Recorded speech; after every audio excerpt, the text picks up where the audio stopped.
Elbas FM selalu mengudara untuk Anda.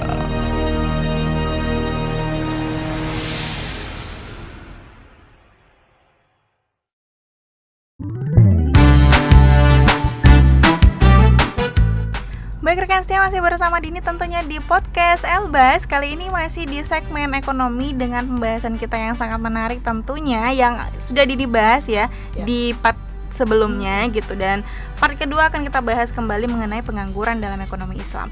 Kemarin masih tetap bersama Mem Wardah ya. Dan Mem, kemarin itu di part pertama ya kalau nggak salah Dini itu kita membahas mengenai pengangguran juga. Dan kita sempat menyinggung ada 4 hal yang ada di dalam definisi pengangguran sendiri. Lebih ke definisi waktu itu waktu itu lebih ke definisi. Jadi memang kalau teman-teman natorkan yang lagi pengangguran belum tentu maksudnya berada pada titik itu terus. Bisa jadi rezekinya bakal ada di saat yang memang tepat menurut saya setuju. Jadi itu hanya istilah saja untuk menyatakan kondisi seseorang yang namanya pengangguran gitu ya. Tapi harus nanti pada akhirnya harus diatasi. Jangan sampai gitu ya. Karena sekarang ada sebutan beban keluarga nih, Mem. Agak memang nih kalau udah zaman-zaman sekarang tuh udah banyak sekali ya. Nah, dan ini ingin tahu juga ada definisi tentang pengangguran, kemudian pasti ada jenis-jenisnya dong. Benar. Nih jenis-jenis pengangguran ini yang sangat luar biasa ingin diketahui nih ya. Ada apa aja sih Mem sebenarnya jenis-jenisnya nih? Oke. Jadi sebenarnya pasti saya yakin rekan Dini bisa menanyakan tentang jenis-jenis itu karena memang pernah mungkin dulu belajar waktu di SMP, SMA atau mungkin pernah mendengar bahwa ternyata pengangguran itu ada istilah-istilah jenis-jenisnya gitu ya, kategorinya untuk disebut dengan dia pengangguran jenis apa nih gitu ya. Benar. Nah, jadi pengangguran itu untuk bicara jenis-jenisnya ini Mbak Dini dan rekan podcast Elbas sekalian, bisa kita lihat dari 2 hal secara umum ya. Apakah dari pengangguran menurut lama waktu bekerjanya? Lama waktu bekerja ya. Jadi sambil mikirin ya. Kemudian nanti ada juga pengangguran dilihat dari faktor penyebabnya. Kenapa sih sampai dia pengangguran kan gitu. Apa penyebabnya ya, Mem ya. Nah, untuk yang pengangguran untuk menurut lama waktu bekerjanya ini ada beberapa macam, tapi di sini kita hanya menyampaikan 3 saja. Ya, 3 macam yang dikenal. Nanti ada istilah pengangguran terbuka. Pengangguran terbuka ya. Kemudian terselubung. Kira-kira di mana posisi masing-masing ya? Iya, silakan lihat kriteria kalian masuk ke yang mana nih. Terbuka, terselubung, dan nanti ada setengah menganggur ya. Sadarilah wahai semuanya. Semakin menarik. Semakin menarik ya. Nah, kita bahas dulu sedikit tentang apa itu pengangguran terbuka. Atau istilahnya open unemployment ya. Jadi open, namanya open terbuka ya. Nah, ini adalah jumlah angkatan kerja. Jadi dia masuk ke angkatan kerja itu ada usia-usia disebut dengan dia seharusnya sudah masuk orang yang harusnya bekerja. Tapi kemudian itu tadi belum mendapatkan pekerjaan atau belum memulai usahanya untuk bekerja kan begitu ya. Nah, jadi jumlah angkatan kerja yang benar-benar tidak mendapatkan pekerjaan. Ini open-openan nih. Nah, jenis pengangguran ini disebabkan tidak tersedianya lapangan pekerjaan dibandingkan dengan jumlah pencari kerja. Jadi jumlah yang mencari banyak, lapangan pekerjaannya sedikit. Ini namanya pengangguran terbuka. Ya. Jelas-jelas ini pengangguran terbuka. Iya. Dan jenis pekerjaan ini tidak sesuai dengan latar belakang pendidikan, gitu ya. Dan juga mungkin karena faktor kemalasan. Saya kemalasan lihatnya kemana ya? Alhamdulillah udah bekerja jadi jenis pekerjaan pengangguran terbuka ini biasanya jenis pekerjaannya tidak sesuai dengan latar belakang pendidikan. Jadi mending nggak masuk lah, nggak sesuai dengan bidang saya, nganggur ya kan? Atau juga mungkin karena faktor malas ya, sehingga seseorang tidak mendapatkan pekerjaan. Makanya dia numpuk ke kategori pengangguran terbuka. Karena apa tadi dia sudah masuk ke angkatan kerja, kita sudah masuk ke angkatan kerja, tapi ya benar-benar tidak mendapatkan pekerjaan karena tidak tersedianya lapangan pekerjaan. Karena begini, jadi dia nunggu dulu nih, logikanya kan dia nunggu. Misalnya dia backgroundnya pertanian atau kehutanan, wah saya nunggu dulu dong formasi kehutanan pertanian keluar nih, kalau nggak saya nggak mau gitu. Kan kira-kira begitu ya analoginya kan. Atau misalnya formasi ekonomi syariah di instansi-instansi, wah nggak ada nih, sudah tunggu tahun depan, nunggu saja di rumah, bisa gitu ya kan? Keputusannya menunggu kan gitu ya. Nah jadi apa namanya itu, jenis pengangguran ini disebabkan sekali lagi tidak tersedianya lapangan pekerjaan, sementara yang mencari hal yang profesi itu banyak. Jadi lulusan ekonomi syariah misalnya banyak, semuanya mau memburu misalnya perbankan syariah, ya kan? Jadi 1000-an, lapangan pekerjaan cuma berapa puluh, misalnya berapa ratus ya. Jadi nggak sebanding. Nah ini namanya pengangguran terbuka. Artinya masih banyak orang yang kemudian memilih, ini bagus juga untuk penelitian tentang pengangguran ya. Iya benar. Artinya apakah memang sampai hari ini istilah ini masih kita pikir pasti masih ada ya. Artinya masih ada orang yang berorientasi ya itu karena nggak sesuai background, ya udahlah.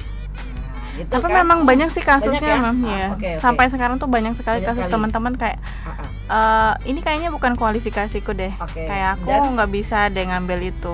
Dan dia tidak melakukan apapun. Iya, apapun kan, gitu. Menunggu, maksudnya saya nggak bisa yang lain kalau nggak itu. Iya benar. Pilihan cuman itu, kayak nggak ada choice yang lain. Dia gitu. adalah bagian dari pengangguran. Anda termasuk pengangguran ya, rekan setia. Dan judulnya adalah pengangguran terbuka. Karena terang-terangan ya. Benar.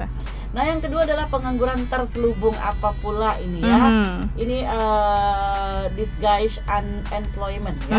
Jadi pengangguran terselubung itu berarti tidak kelihatan ya. Nah ini adalah jumlah angkatan kerja, lagi-lagi diawali dengan kalimat jumlah angkatan kerja yang tidak bekerja secara penuh. Nah, tidak bekerja secara penuh. Nah, jenis pengangguran ini bisa disebabkan oleh keterampilan rendah, ya, karena pendidikannya juga rendah, kurang pengalaman, dan karena unsur keterpaksaan yang sebenarnya tidak sesuai dengan potensi dan bakat yang dimilikinya. Bagaimana nih memahaminya? Bisa dipahami? Jadi kayak ya udah kalau masuk aja deh gitu. Tapi nanti apa namanya, dia tidak bekerja penuh. Ya artinya freelance masuk ke sana nggak sih Mas? Jadi ini karena freelance ini jujur aja nggak ada jam waktunya waktunya itu nggak banyak, nggak full day gitu. Tapi kalau kita kaitkan dulu nih, apakah memang tadi karena disebabkan oleh keterampilannya rendah? Benar-benar. Karena pendidikannya juga rendah. Maaf, misalnya dia hanya tamat tidak sampai ke bangku perkuliahan, ya kan? Atau kadang-kala ada batas SD. Kita malah apresiasi dengan orang yang hanya misalnya tamat SD tapi dia bisa melahirkan lapangan pekerjaan, gitu ya. Sehingga dia tidak menumpuk menggenapkan jumlah pengangguran terselubung. Nah, kan begitu ya. Malah menjadi solusi. Iya, benar. Jadi harusnya kita memberi solusi gitu. Nah, jadi ini ya, jumlah angkatan kerja yang tidak bekerja secara penuh karena keterampilannya rendah, pendidikannya rendah, kurang pengalaman, dan juga unsur keterpaksaan yang sebenarnya tidak sesuai dengan potensi dan bakat yang dimilikinya. Jadi dia kerjanya tuh nggak full ya, karena ya itu kerja tapi misalnya ya karena rendah paling cuma misalnya bayangannya, maaf, misalnya hanya apa ya, orang hanya bisa mempekerjakan dia itu misalnya hanya beberapa jam misalnya, kan karena pengalamannya sedikit, benar-benar. Udah daripada nggak ada, jadi hanya bisa mengisi kekosongan supaya dia tidak bekerja, supaya dia bekerja itu ya hanya orang kan umumnya 1 harian misalnya gitu ya mungkin hanya 2 jam 3 jam. Ada shiftnya gitu ya. Setelah itu kan dia tidak ngapa-ngapain kecuali dia memang ada hal lagi yang lain. Benar. Tapi ini kan konteksnya memang hanya itu yang bisa dia lakukan. Benar, selamat ya Din. Selamat. Kemudian yang ketiga ini setengah menganggur ya. Setengah menganggur. Rasa ini muka Dini deh. Setengah menganggur. Oke deh, buka aja nih setengah menganggurnya apa maksudnya? Saya terang-terangan aja gitu ya. Jadi setengah menganggur itu adalah under employment. Jadi under kan setengah ya. Nah, ini adalah jenis pengangguran di mana orang tidak bekerja secara penuh, lagi-lagi sama ya, sesuai potensi dan kompetensinya. Nah, memang jenis pengangguran ini dibagi lagi menjadi setengah menganggur yang kentara, bisa aja orang bikin ya. Jadi ini istilahnya dibagi lagi menjadi setengah menganggur kentara yang mungkin bisa dilihat, visible ya, visible underemployment, yaitu orang yang bekerja kurang dari waktu normal. Nah, diistilahkan dengan orang yang bekerja kurang dari waktu normal. Di sini Mbak Dini dan semuanya dianggap normal itu adalah 35 jam per minggu. Per minggunya ya. Berarti dia kurang dari itu. Kan kurang dari 35 jam, maka orang ini adalah orang yang dikategorikan setengah menganggur, tapi setengah menganggur kentara yang bisa dilihat. Oke, jadi rekan setia dihitung-hitung aja ya satu minggu tuh berapa nih jam kerjanya ya. Oke. Nah kemudian dan setengah pengangguran yang tidak kentara, invisible ya, yang tidak terlihat. Jenis pengangguran ini di mana produktivitasnya rendah ya, sehingga pendapatannya juga rendah. Nah, fenomena setengah pengangguran ini banyak terjadi menurut literatur yang kita baca ini ya. Terjadinya itu di sektor pertanian, di mana petani banyak melakukan aktivitas, namun sesungguhnya produktivitasnya rendah sehingga pendapatannya juga rendah. Oke. Coba ini bisa kita pahami bersama-sama. Nah, ini nanti untuk rekan podcast Elbas, saya mengharapkan sekali nanti mahasiswa saya juga bisa lebih lebih seru nih bertanya atau berkomentar gitu kan. Kalau wah saya nggak setuju, silakan, nggak apa-apa. Karena misalnya dari buku atau dari pandangan yang saya baca, malah itu lebih bagus. Kan kita baru misalnya hanya membahas dari satu literatur gitu ya, yang kita anggap ini lah mewakili bacaan-bacaan yang ada yang kita anggap bisa mewakili pembahasan tentang pengangguran. Tapi mungkin nanti mahasiswa atau pendengar podcast justru malah menemukan referensi lain, silahkan. Nah, begitu. Jadi teman-teman bisa misal ada bacaan yang lainnya kayak mem nggak setuju deh gitu. Iya boleh, malah senang sekali. Atau mem aku nggak termasuk pengangguran deh. Gitu ya. Oke, jadi 3 ya Mbak Dini ya. Pengangguran terbuka, kemudian terselubung dan setengah menganggur dengan kriterianya tadi yang sudah dijelaskan.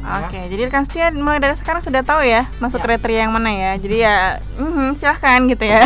Yang untuk hobi untuk menghitung berapa nih per minggu ya jamnya gitu ya. Jadi ya silakan. Kalau misalkan lebih dari 35 jam berarti rekan-rekan setia semuanya bukan pengangguran ya. Tapi kalau di bawah itu mohon maaf sekali ya. Masih dikategorikan menurut istilah itu ya setengah menganggur. Setengah menganggur. Oke, semakin menarik nih kesini pembahasan kita mengenai pengangguran dalam ekonomi Islam. So untuk rekan setia Dini himbau kembali untuk jangan lupa subscribe, like, comment, dan share kepada rekan setia yang lain agar tahu bahwasanya pembahasan di podcast Elbas itu banyak sekali segmennya dan sangat bermanfaat. So nanti kita bahas di part selanjutnya karena masih ada pertanyaan ya mengenai pengangguran lagi ya. So jangan kemana-mana, tetap di podcast Elbas.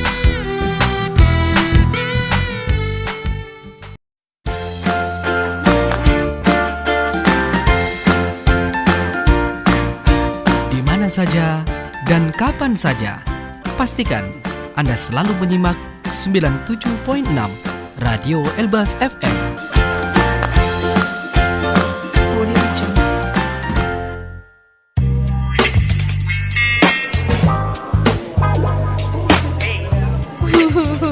Mbak Yu, kenapa lu Gimana toh caranya bisa jadi TKW sukses kayak Mbak Yu? Aku iki boro-boro mau sukses. Wong baru beberapa bulan aja di Saudi, aku dihajar sama majikanku karena ngerusai mesin cuci. Habisnya mana aku ngerti cara pakai mesin cuci.